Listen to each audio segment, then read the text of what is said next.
Francisco Caldera paró la pelota cerca de la mitad de la cancha y se acomodó para patear. Era el disparo más importante de su vida. Su equipo ganaba 2-1, pero él no estaba pendiente del resultado. Tenía 22 años y un pasado en la segunda división del fútbol boliviano que le permitía estar tranquilo aún en un momento así. Yo era deportista, me gustaba el fútbol. Entonces en esa época era joven y tenía más agilidad y condiciones para poder jugar. Para Francisco ese partido era distinto. No estaba en juego una clasificación o un campeonato. De ese disparo dependía su libertad y la de otros 70 presos políticos bolivianos. No era la primera vez que presos y guardias se enfrentaban en un partido de fútbol, pero si todo salía bien, esa sería la última. Tenía condiciones bien buenas para darle la dirección exacta, ¿no? Y le pateé la pelota, pues.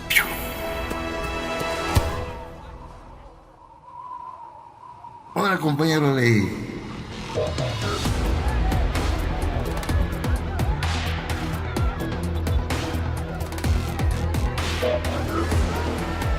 Los presos celebraron en silencio al ver que la pelota se elevaba por encima del arco rival, cruzaba un muro y avanzaba directo hacia el verdadero objetivo, la parte trasera de la oficina del gobernador, la máxima autoridad del penal. Rolando Mondaca, uno de los presos que mejor relación tenía con los guardias, caminó hasta ahí con la excusa de recuperar la pelota. El jefe estaba en su oficina, pero no trabajando.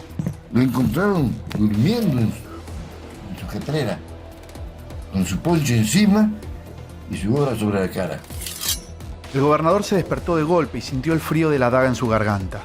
Los pocos policías que lo acompañaban entregaron los fusiles y las ametralladoras. El Mondaca entra a sacar la pelota, pero no sale con la pelota, sale con el pelotudo del gobernador con un cuchillo en la yugular. Y dice: Banzer ha caído, que viva la libertad.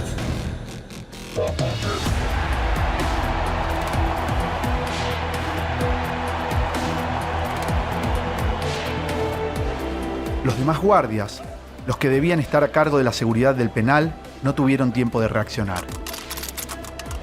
En lugar de estar custodiando a los presos, estaban jugando al fútbol contra ellos. Aquella mañana habían aceptado el desafío por un premio en dinero. Nunca imaginaron que detrás de esa apuesta había un gigantesco plan de fuga. La plaza estaba prácticamente dominada. Con apenas una pelota y un cuchillo, los presos lograron copar el penal de Cuati, una cárcel construida en una isla a más de 4.000 metros de altura, a la que algunos llamaban la Alcatraz del Altiplano.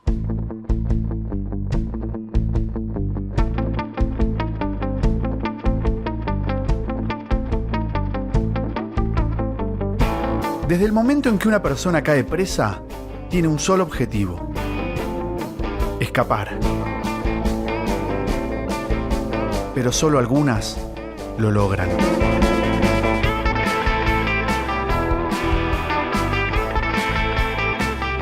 Anfibia Podcast presenta Fugas.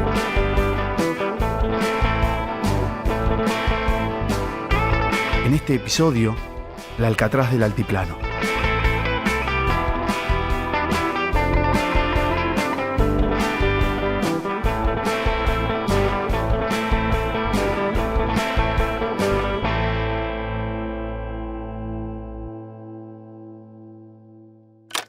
Yo soy Epifanio Rodríguez Núñez, modelo 48. Bueno, yo soy cochabambino. Cochabamba es el corazón de Bolivia, es el corazón de Latinoamérica. Epifanio tenía 23 años cuando el 21 de agosto de 1971 el general Hugo Banzer derrocó un gobierno marcado por el impulso de medidas populares, como el aumento de sueldos, la nacionalización de empresas, el reparto de tierras entre campesinos pobres y la creación de milicias populares para defender esas conquistas.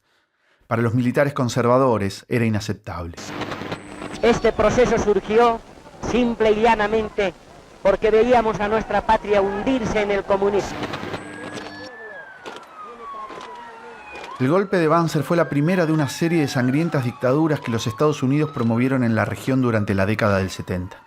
El gobernador, el presidente, el prefecto, el alcalde, el intendente, todo el mundo era militar. Había toque de queda, había estado de sitio, lapidaria la situación. Entonces La gente, lógicamente, la juventud nos levantábamos y no solamente decíamos abajo la bota militar y ya estábamos automáticamente presos, heridos, muertos. En pocos meses las cárceles se llenaron de opositores. En esa época, Epifanio ya estaba casado, tenía 2 hijos y trabajaba como carpintero. En realidad lo que ocurrió en esa época, trabajaba en una empresa y había invitaciones de parte del PCB, de la Juventud Partido Comunista, y bueno, era un poco de pensamiento de izquierda, ¿no? Como toda la juventud en esa época. Y de ese modo aparecía enrolado en algo que ni siquiera pensaba, ¿no? Una tarde, un amigo le ofreció acompañarlo a una empresa que buscaba empleados. Llegamos al lugar, me dice, pasa por favor. Abrió la puerta, entré y me cerró la puerta por atrás. Y cuando vi era un señor que estaba sentado en el suelo haciendo yoga con pasamontaña y una 45 al lado. Era una casa de seguridad del Ejército de Liberación Nacional, la guerrilla que había creado el Che Guevara 8 años antes en las sierras bolivianas, con el objetivo de extender la revolución desde el sur. El hombre le dijo a Epifanio que había sido elegido para incorporarse a la organización. No me dejó hablar absolutamente nada, ¿sí? No me preguntaron si estuve de acuerdo o no estuve de acuerdo. Entonces, ya directamente aparecí involucrado con la situación. Epifanio no llegó a sumarse activamente al Ejército de Liberación Nacional. Al poco tiempo de esa reunión, abandonó la ciudad y se fue a trabajar a Santa Cruz. Volvió a Cochabamba en marzo del 72 y contactó a aquel militante que había intentado reclutarlo.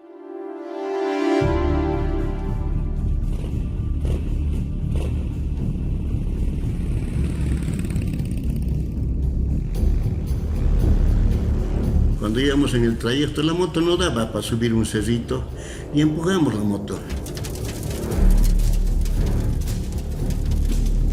Y en ese momento se dio la vuelta en una vagoneta blanca tipo ambulancia. Y del interior del vehículo dijeron, alto hijos de puta. Y era con una ráfaga de ametralladora, donde yo percibo que a él lo han partido en 2. Yo caigo herido de bala en la cabeza, por encima de la moto caí. Epifanio no estaba en las listas negras de los militares. A quien buscaban era el líder del Ejército de Liberación Nacional. A él lo conocían, a él dice que lo conocían, por eso que le estaban buscando. Lo mío era fortuito, pues, lo mío era fortuito. Después aparecen los paramilitares que bajan del vehículo y con la culata de la metralleta me sacan, me destrozan la quijada y me hacen caer al suelo, me patean los brazos, los pies y me amarran las manos, los pies juntos atrás y me vendan los ojos. Después lo cargaron en la camioneta, le tiraron encima el cuerpo del militante asesinado y lo encerraron en una habitación, donde lo torturaron durante días. Me preguntaban nombres, me preguntaban de lugares de casas de seguridad del Ejército de Liberación Nacional. Yo decía que no sabía.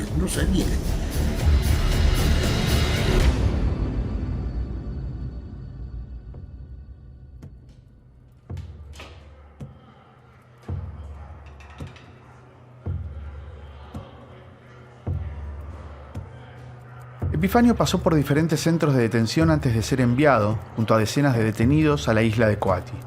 Pueden haber sido días o semanas. Perdí la noción del tiempo, no sabía si era de día, de noche, todo el tiempo estaba amarrado y además vendado. Al llegar a la isla, los presos quedaban maravillados con el paisaje. Arena, sol y montañas con picos nevados que emergen desde las aguas cristalinas del Titicaca. En Coati, hoy convertido en un destino turístico conocido como la Isla de la Luna, el gobierno militar acababa de reinaugurar una vieja cárcel. Ahí trasladaron algunas de las personas que la dictadura había calificado como activistas del extremismo. Había militantes del Partido Comunista Boliviano, del Partido Comunista Marxista-Leninista, del Movimiento de Izquierda Revolucionaria y del Ejército de Liberación Nacional. Entre ellos, uno de los combatientes que peleó codo a codo con el Che Guevara en la Sierra Boliviana. También había otros jóvenes con menos experiencia política. Había gente de todo, gente profesional, gente obrera, gente campesina, mucha gente campesina que no tenía militancia. Como uno de ellos, por ejemplo, que se llamaba Fidel Castro Quiquinte, y le agarran preso tan solo por el nombre.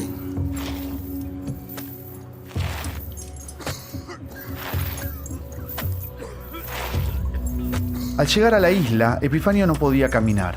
Todavía sentía en sus huesos las huellas de la tortura. Aún así, se sorprendió al ver el estado de sus compañeros. Es lapidario ver a la gente que estaba ahí, ¿no? Con la cabeza rapada, algunos con sarnas, lleno de piojos. Eran 3 celdas grandes de adobe, piso de tierra. No tenía ni una sola ventana, solamente la puerta. Y ahí adentro había que dormir ahí en payasas, y el que no tenía colchón en el suelo, con lo que había. Había unos mecheros pequeños que servían para dar lumbre en las noches. Uno que otro tenía una radio pequeñita que hacían funcionar clandestinamente para que no los quiten. Casi todos los días comían lo mismo. Canela con pan en el desayuno y en el almuerzo una sopa de harina de maíz con chuño, papa y alguna vez, si tenían suerte, un poco de charqui.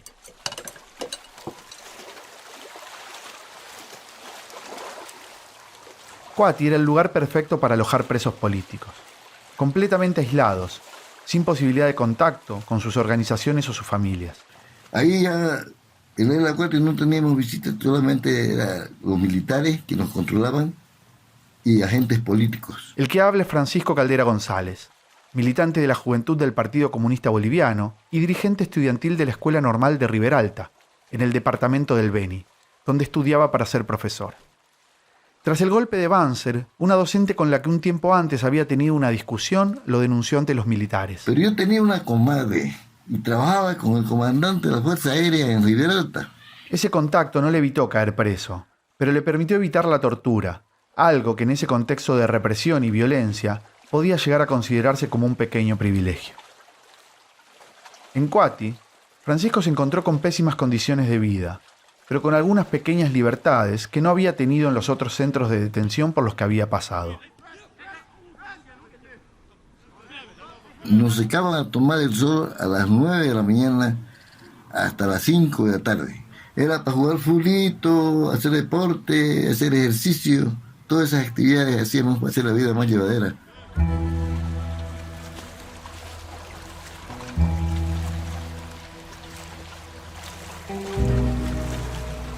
Los militares estaban seguros de que fugarse de Kuati era una empresa imposible.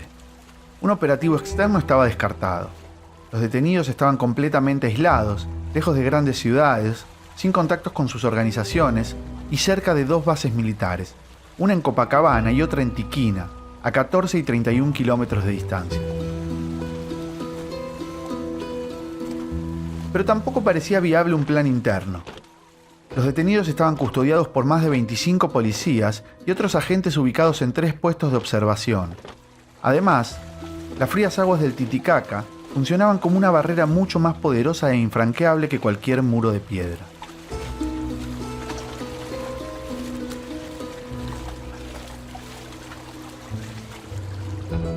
No podía ser posible la fuga por el lago en ese entonces porque el agua era fría.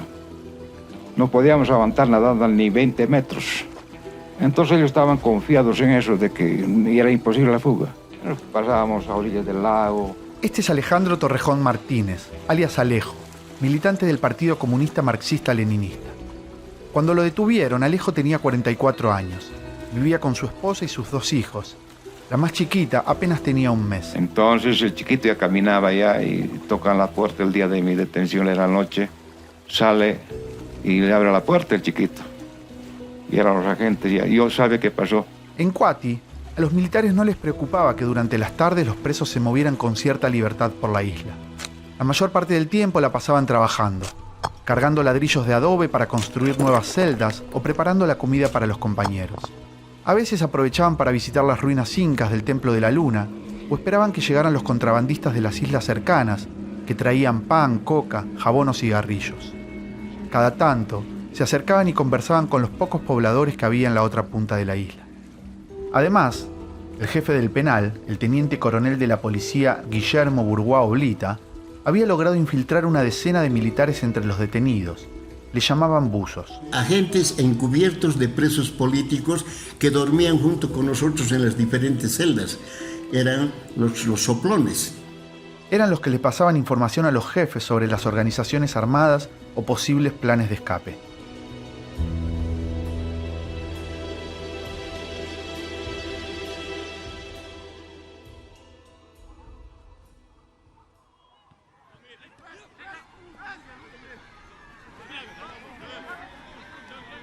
La fe ciega que tenía el jefe de la cárcel en la seguridad y en el sistema de espionaje que había creado, le permitió aceptar sin reparos la propuesta de armar un equipo de fútbol mixto.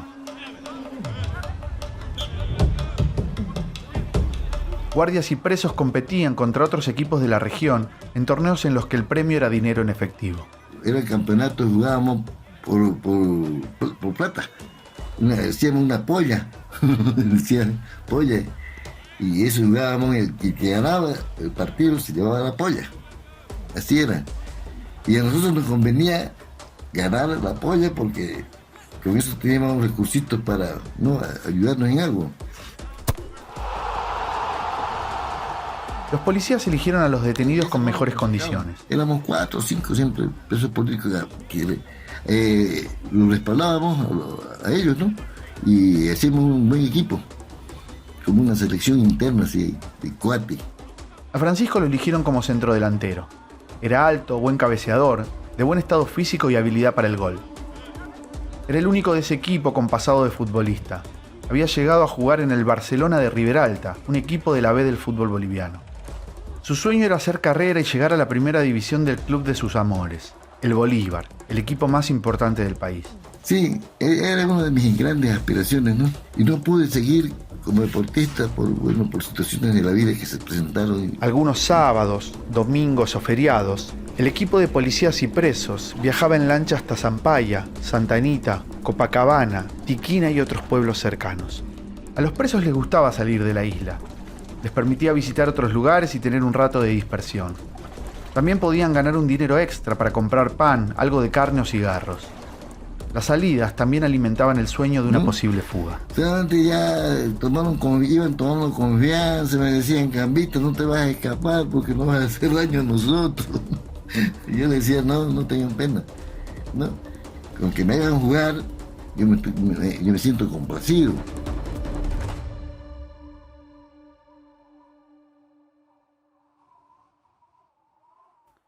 En uno de esos viajes, a alguien se le ocurrió que podrían arrebatarle el arma a algún guardia, amenazar a los otros y escapar en lancha. Pero las 2 veces que lo planificaron, alguien le sopló a los policías y estos cambiaron los equipos antes de viajar. Los presos tenían la certeza de que mientras los militares estuvieran en el poder, ellos estarían condenados a vivir en prisión. Entonces dijimos claramente, no hay absolutamente ningún indicio, ninguna esperanza para lograr la libertad. No nos van a soltar. ¿Qué podemos hacer? Adelante con la fuga.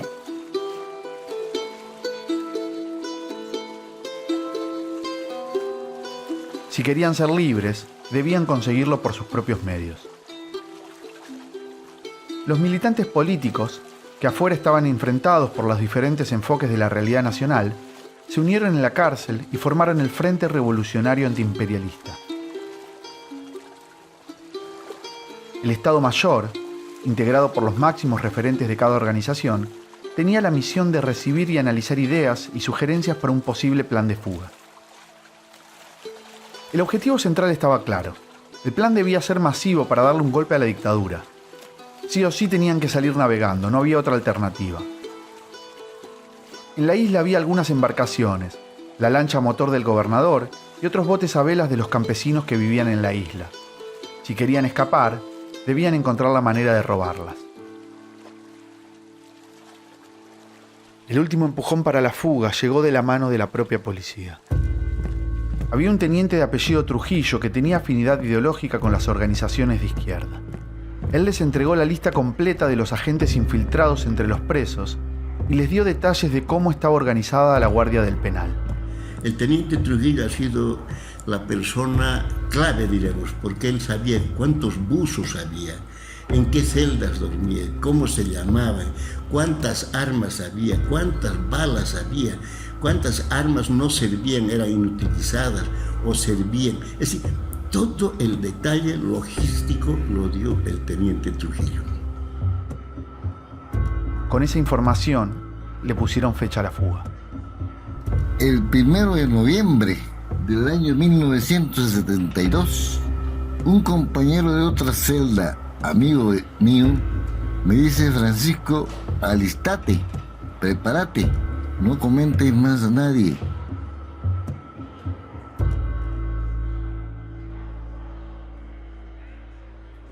La fuga estaba planeada para ese mismo día.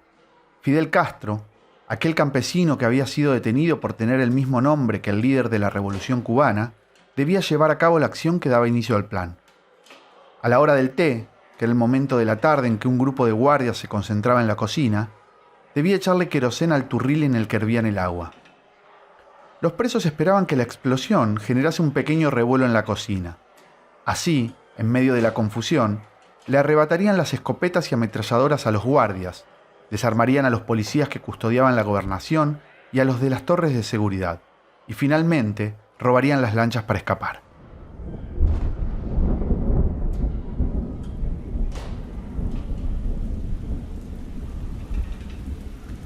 Pero ese día una lluvia inesperada hizo que los guardias no se concentraran en la cocina.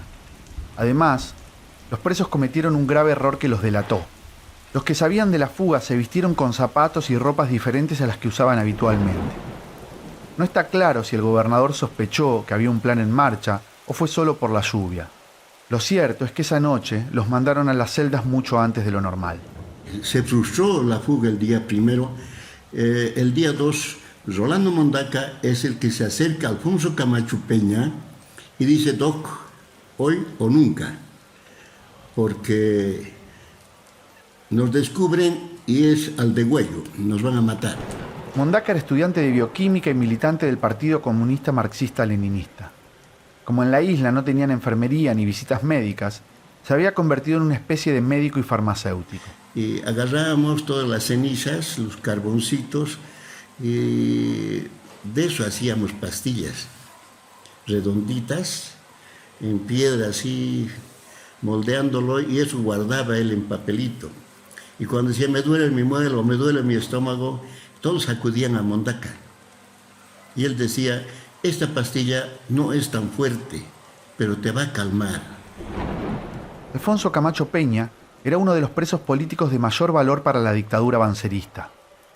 Había sido uno de los fundadores del MIR, el Movimiento de la Izquierda Revolucionaria, y uno de los 3 integrantes del Estado Mayor que estaba planificando la fuga.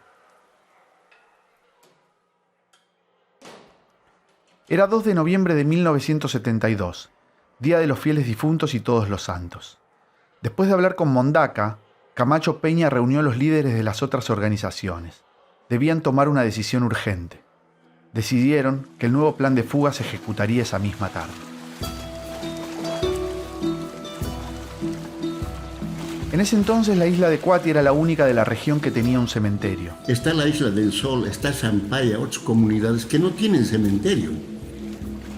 Así, cada 2 de noviembre, los pobladores de otras islas se acercaban en lanchas a rendir homenaje a sus muertos. Sí. Por eso es que aparecieron 7 lanchas, parece que es a remo y una a motor, que vinieron a hacer rezar a sus difuntos, trayendo todas las ofrendas y costumbres del pueblo. Cuando vieron llegar las embarcaciones, todos pensaron lo mismo: es ahora o nunca.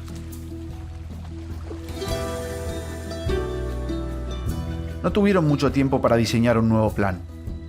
Alfonso Camacho habló con el jefe del penal y le propuso una idea: hacer un partido de fútbol entre guardias y presos. Para hacer un poco más atractivo el desafío, los detenidos propusieron que el ganador se llevara un jugoso botín. No era mucho, pero era todo lo que tenían. El gobernador y los guardias aceptaron. El horario elegido fue después del almuerzo, momento en que el gobernador se recluía en su oficina a dormir la siesta. A esa hora, calculaban, también estarían descansando los policías que habían estado de guardia la noche anterior.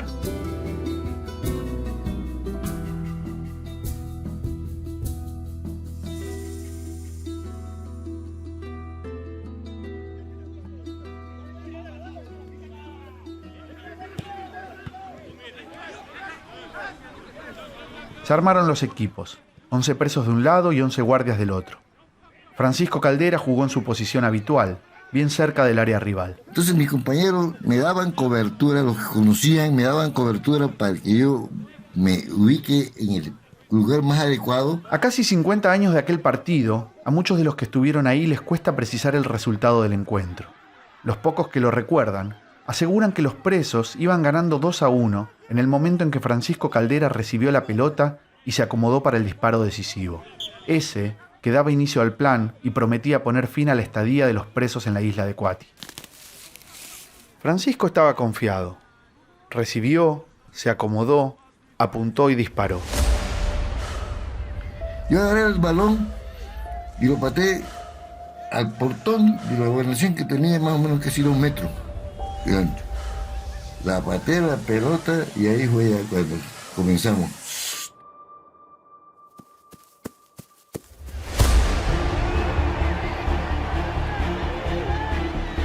La pelota pasó lejos del arco, tal como estaba planeado. Atravesó un muro y cayó justo en el lugar indicado. A partir de ese momento cada uno sabía lo que tenía que hacer.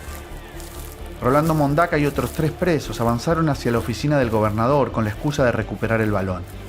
No teníamos casi nada para atacar, solamente teníamos unas navajas o cuchillos con las cuales hacíamos algunas cositas, como por ejemplo anillos, peines, ¿no? Pero los teníamos guardados debajo del poncho. Tal como esperaban, encontraron al gobernador durmiendo la siesta. Y le pusieron la daga en el cuello.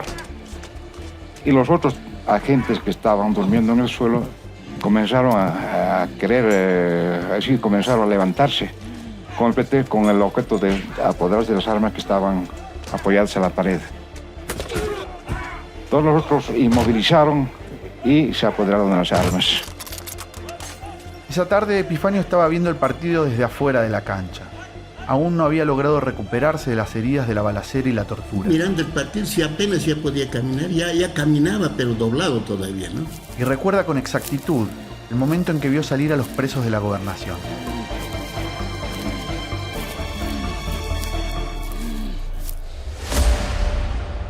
Mondaca entra a sacar la pelota, pero no sale con la pelota, sale con el pelotudo del gobernador con un cuchillo en la yugular. Y dice: Banzer ha caído, que viva la libertad.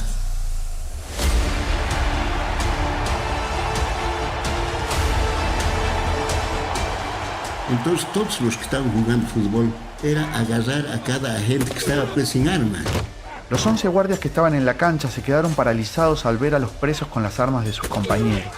Otros 8 que habían estado de turno la noche anterior se despertaron con los gritos, pero no tuvieron tiempo de reaccionar. Desde los 3 puestos de vigilancia en altura, los oficiales armados vieron la escena y se rindieron sin disparar. Los presos encerraron a los guardias en las celdas. Después, con la lista que les había entregado el teniente Trujillo, identificaron a los 9 buzos infiltrados y los encerraron con ellos. Mientras algunos reducían a los guardias, otros amenazaban a los pobladores de las islas cercanas que habían ido a homenajear a sus muertos en el cementerio de Cuati. Tenían que evitar que se escaparan con las lanchas. Eran alrededor de las 4 de la tarde del 2 de noviembre de 1972. La primera parte del plan ya estaba cumplida.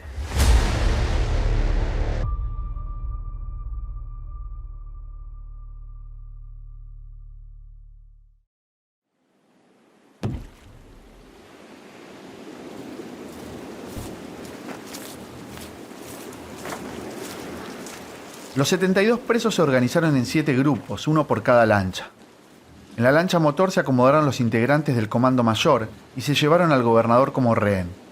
Los demás se distribuyeron en los 6 botes a vela. Nos acercamos a las lanchas, quisimos avanzar, pero la marea era fuerte por el sol.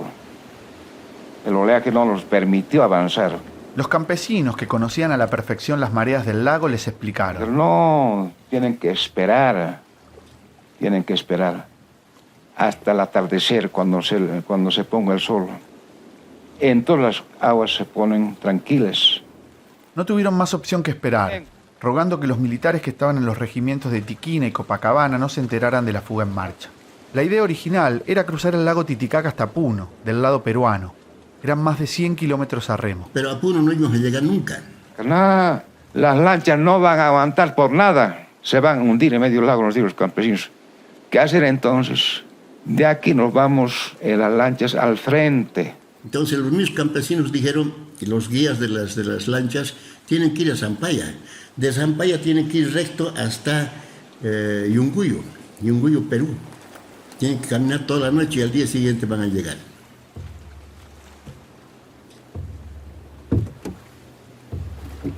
Cuando cayó el sol, los 72 presos se subieron a las lanchas y partieron. Epifanio, Francisco y Alejandro entraron en el último bote. Entonces, cuando nos encontrábamos ya en medio del lago y éramos los últimos a salir, aparecen unas luces al fondo. Eran las fogatas que habían encendido seguramente los agentes que se quedaron en la isla. En la isla, los guardias habían logrado escapar y prendieron fuego los techos de paja para advertir a los cuarteles de Tiquina y Copacabana. Era la clave. Parece que la clave eran 3 fogatas. Pero como el gobernador estaba preso, era el único que sabía, mientras que los agentes no sabían. Encendieron 4 o 5 fogatas, entonces no se dieron cuenta los de Tiquina. Porque si la clave llegaba en el momento en que nosotros estábamos escapando de la isla de Cuati, nos agarraban medio camino.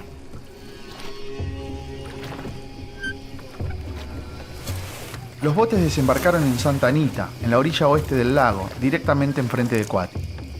Cada grupo llegó a un tiempo diferente. Ahí no les quedaba más remedio que atravesar el monte a pie. Era de noche y no conocían el terreno, pero el miedo era más fuerte. Usted sabe que tenemos una zaita atrás y cuando hay miedo, pa'lante, así es. Cada grupo avanzó por un camino diferente, algunos acompañados por campesinos que a punta de pistola los guiaban por ese territorio para ellos desconocido. De tanto en tanto, alguno de los campesinos se escondía, intentaba escapar o los llevaba por caminos equivocados. En un momento, el guía que avanzaba con el último grupo se plantó y advirtió que ya no quería seguir. El campesino seguramente botó o se olvidó, no sé qué pasó, sus zapatos o sus abarcas.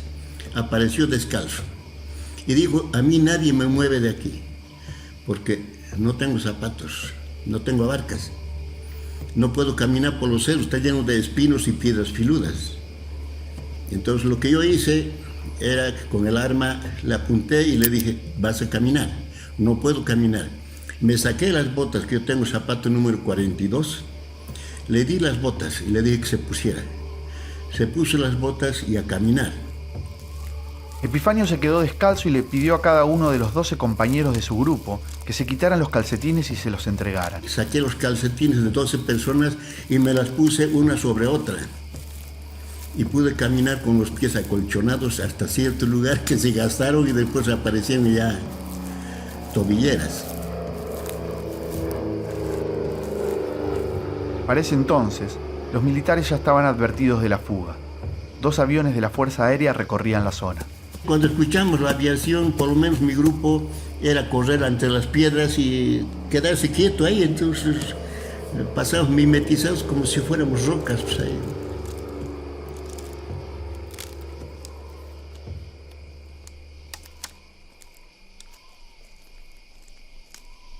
Los recién fugados caminaron durante toda la noche y la mañana. Nos hemos metido a barrancos, quebradas, matorrales. Hemos bajado montañas llenas de piedras, etc.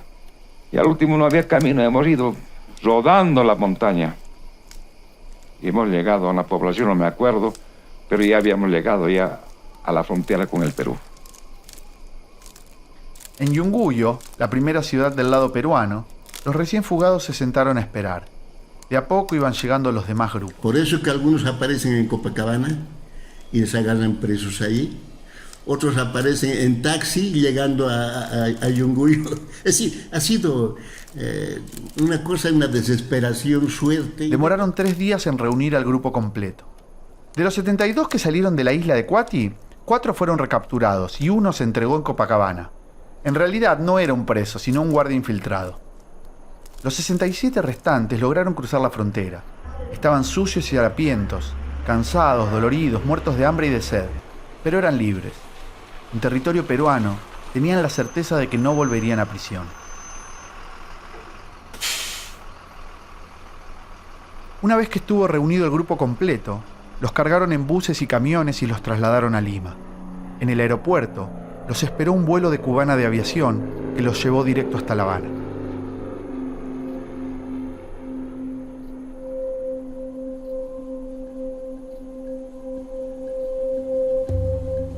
Los 67 fugados vivieron un tiempo en Cuba, protegidos por el Partido Comunista. Francisco Caldera González pasó 7 años en La Habana, donde estudió pedagogía y psicología. Después vivió otros 4 años en la Unión Soviética y recorrió varios países de América Latina. Cuando volvió a Bolivia, el dictador Banzer ya no estaba en el poder. Alejandro Torrejón Martínez estuvo 2 años en Cuba. Viajó a la Unión Soviética, China y Albania. Después volvió a Bolivia, donde vivió un tiempo en la clandestinidad. Hoy tiene 93 años y todavía participa en actos políticos. Alfonso Camacho Peña vivió un tiempo en Cuba y en Europa. En 1977 entró clandestinamente a Bolivia para participar de la dirección del Movimiento de Izquierda Revolucionaria. Fue electo senador por Cochabamba, pero no llegó a ejercer porque al poco tiempo hubo otro golpe militar.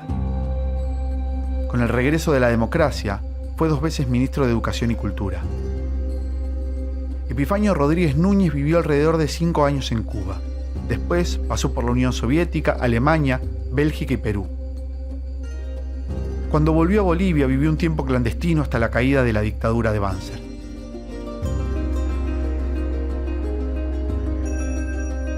Después de la fuga, Epifanio Rodríguez Núñez y Alfonso Camacho Peña mantuvieron una gran amistad que duró hasta la muerte de Alfonso en 2020.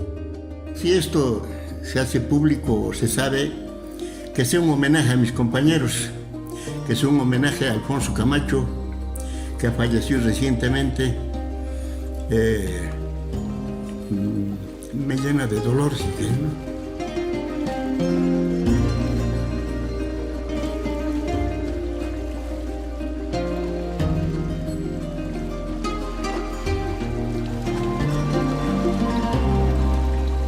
Fugas es una producción original de Anfibia Podcast. Narración: Sebastián Ortega. Guión: María Florencia Alcaraz y Sebastián Ortega. Investigación en este episodio: Lisak Shalat. Producción general: Sebastián Grandi. Diseño de sonido: Mateo Corrá. Arte visual: Federico Mercante. Producción artística: Sol Dinerstein. Comunicación: Vera Ferrari. Supervisión: Camilo Genú. Canción de apertura: Nicolás Payela. Dirección: Tomás Pérez Bisón.